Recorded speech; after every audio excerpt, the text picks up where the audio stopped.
Amen. Praise God, no? Kalindot sa mensahe sa awit, rejoicing night and day. No? Nang comforter, nag-rely dito sa wisdom o kuan sa balang espiritu. Nagtamud ta sa balang espiritu, sa iyang kaalam. Nay kalipay diha, no? Sa pagpadayon diha sa narrow way. So, ako na po kuan sa devotional. So,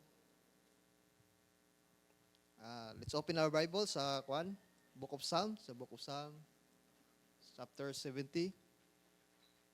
Book of Psalms, chapter 70. Paano ni ka verse? 5 ka verse. Diri nga part, chapter 70. And then, morning kuan, prayer ni David. Sa kaning kuan, sa kaning situation niya, daghan ng mga persecutors sa iyang kinabuhi. David was a man of God. And then, sa iyang pagpadayon sa pag-serve diya sa Ginoo, pagkuan sa Ginoo, pag-alagad sa Ginoo, pagtuman sa Ginoo, daghan mga persecutors sa iyang kinabuhi. Daghan mga wala kauyon o daghan mga tao nga nagbantay o naghuwat nga masipyat si David.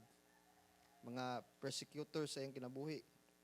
So, sa atong kinabuhi, kita na angkon na to si Christ sa atong kinabuhi. Nga, kuan na tong ang Ginoo sa diyang atong gidawat si Lord Jesus Christ. Daghan po na po yung mga nagtanaw sa atong kinabuhi. Bisan pa man ang mga new believers ni Kristo, nagtanaw sa ilang kinabuhi. So, diri sa akong na-learn diri nga kuan sa kani nga diri nga sa Book of Psalm, nakoy nakatunan diri sa akong insight. So, before that, mag-pray sa tano. So, let's pray. Dalagon ka Ginoo, salamat Lord God sa imong gugmag kaluoy diri kanamo. Salamat Lord God sa imong kaayo sa among kinabuhi. And thank you God for this privilege Ginoo nga ako diri sa pulpit nga makabarog o Ginoo tabangya og Ginoo nga maka-deliver sa imong pulong, nga imong pulong gayud Ginoo ang masulti diri sa pulpito o ikaw gayud ang matuboy o magnify Ginoo sa pag-share diri sa akong insight Ginoo. I pray Ginoo nga akong mga kaigsuonan sa pagtuo nga naapos sila makuha nga pagtulunan Ginoo nga makalasig sa ila sa pagpadayon sa pagpangalagad kanimo Ginoo. Ug salamat Lord God adlong Sabado kami makahatag na pud sa mga pag-ampo ya kanimo Lord God. And thank you for this privilege. All glory and honor we bring back to you in Jesus name pray. Amen. So, there is a verse 1 ingon diri make haste. So, si David kaingon diri siya sa Ginoo, ako di ko kaingon ani sa Ginoo pagdali. No? Pero si David nakayano siya hangyo sa Ginoo, make haste. Makayano siya sulti nani ngano man kanang duol kay siya sa Ginoo ba? Kanang ilang relationship sa Ginoo. Grabe ilang bonds sa Ginoo, grabe iyang pagkakuan sa Ginoo kay gitawag mo siya God's his own art ba si David.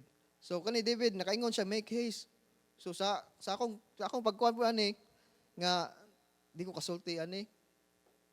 But sa diyang akong nakuan jud nakatunan jud ani nga ang Ginoo wala nagtan-aw sa pulong kundi nagtan-aw sa atong kasing-kasing. So ang Ginoo nagtan-aw sa kasing-kasing nako nga sa diyang akong mohangyo sa Ginoo dili day akong istorya sa pag-ampo kundi akong kasing-kasing sa paghangyo niya. So David, ang gitan-aw sa Ginoo diri ni David, pag-ingon niya make haste ang kasing-kasing ni David diya sa Ginoo. Make haste, O God, to deliver me. Make haste to help me, O Lord. Ihangyo niya, prayer niya sa Ginoo nga ang Bisaya ning haste, dali.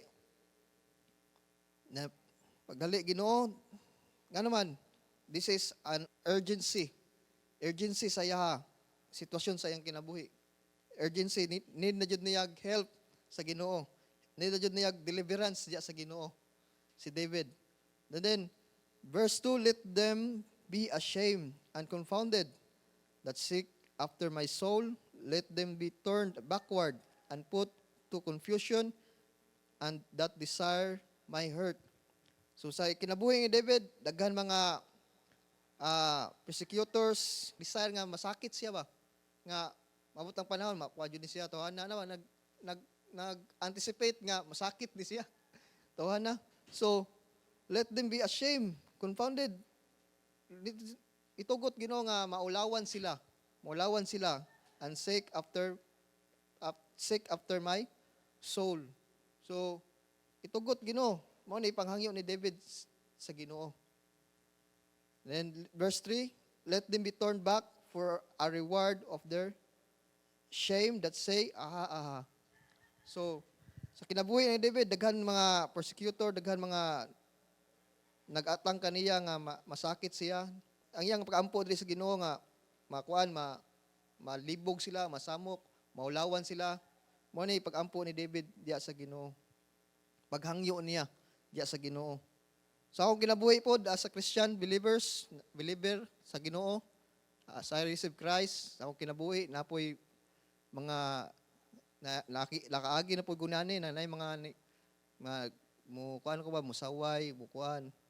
But akong nakuan jud nga na-learn jud sa kinabuhi ni David, sa kinabuhi sa pagpulong sa Ginoo is mo tan-aw ra jud sa Ginoo, looking unto Jesus, the author and the finisher of my faith.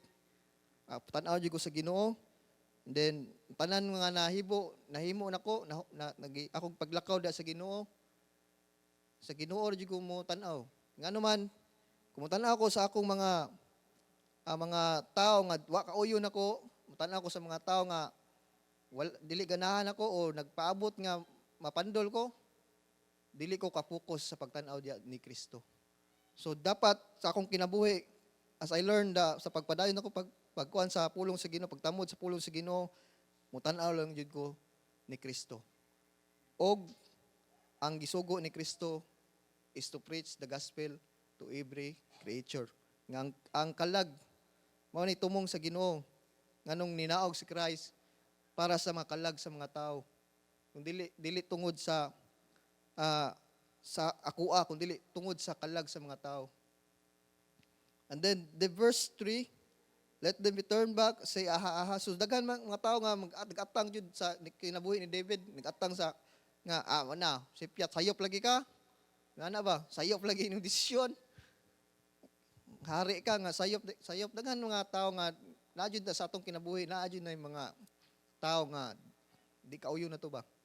Di ka nang sumpaki ba sa imuhang kanang imong pamaagi ba? So, saan ni ma-apply mga kaigsunan? Sa eskwelahan, sa trabaho, sa negosyo, sa asa ni siya, dili na ning kuan.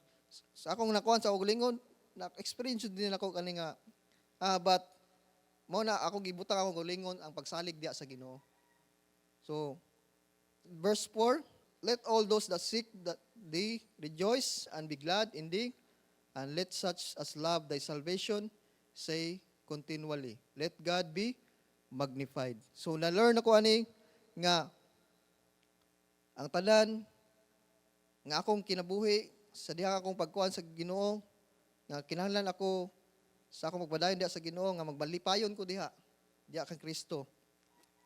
Even though as human as I am, kita kog mga nga sa mga kaigsunan o sa mga kuan makita nako nga sayop ni diha sa kuan sa pamaagi sa Ginoo, but ako lang yung gikuan akong kaulingon nga rejoice da Ginoo, tanaw diya sa Ginoo, focus diya ni Kristo. Ang mga bati nga mugawas sa mga kuan sa kuan ako ni sa likway. Ang nakita mga sitwasyon sa likway. Ano man makapabugat na sa akong kasing-kasing, di na makahatag na og kalipay sa akong kasing-kasing sa pagpadayon sa pangalagad sa Ginoo. So love thy salvation. Sa kani nga panahon, salvation sa unod nila, sa salvation sa ilang sa ilang physical, but karon sa akong na-learn ani, love thy salvation dia kinahanglan ako higugmaon ang kaluwasan nga gihatag ni Kristo, ang salvation nga gi-offer ni Christ sa kuan ang akong nadawatan, akong dapat na ko higugmaon. The more nako mahigugma ang salvation nga gi-offer sa Ginoo, na experience nako nga salvation, the more pod ang burden sa kasing sa mga kalag. Nga ma-share ni nga salvation, the gospel, the death, burial, and resurrection. and say continually. And let God be magnified. Sa akong kinabuhi, akong na-learn sa akong kinabuhi diri sa simbahan, dili ako ma-magnified kundi ang Ginoo jud mag-magnify, maisa sa akong kinabuhi. Nga makita nga dili ko may akong dili maayo. Ikuan jud ako gulingon nga mindset nako sa gulingon nga dili ko maayo kana ang Ginoo jud mag-magnified nga akong gi-desire jud nga makadayog bunga. Kadayog bunga na diya sa Ginoo. Nga naman sumagingon ni pastor nga ang kani atong binuhatan dire mga good works natong gibuhat dire naman na reward dire. Na kay tinarong ka naghatag ka sa mga pobre, i-rewardan ka sa Ginoo. But kaning bunga nga madaan ako sa tiilan sa Ginoo, mao man ni dito, i-offer nako sa Ginoo. Dito man ang eternal nga rejoicing sa akong kinabuhi nga nakadakog bunga ba diya sa tiilan sa Ginoo. Verse 5, but I am poor and needy. Make haste unto me, O God, thou art my help and my deliverer. O Lord, make no tarrying. Si David, kaning sitwasyon, kanang urgency na dyan eh.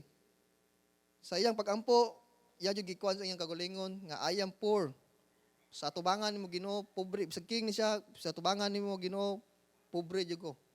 O ako nang hinanglan. Pagdali, Ginoo, tabangi ako.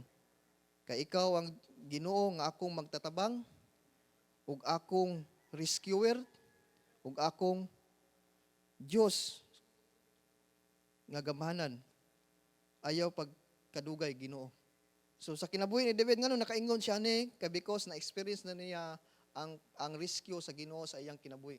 Ngano nakaingon siya ni nga ikaw akong magtatabang kay siya na experience na niya nga gitabangan siya sa Ginoo sa daghan niyang battle sa iyang kinabuhi. Na-experience niya ang tabang sa Ginoo. Mao na nakaingon siya ni nga ikaw kong helper ug my deliverer. Ikaw ang Dios nga akong dalampanan sa mga kasakit. This narrow way, this narrow road, ikaw ang akong dalampanan, O Dios. So, mao ni sa akong na-learn ani wala ko lain kuno ang Ginoo ra jud.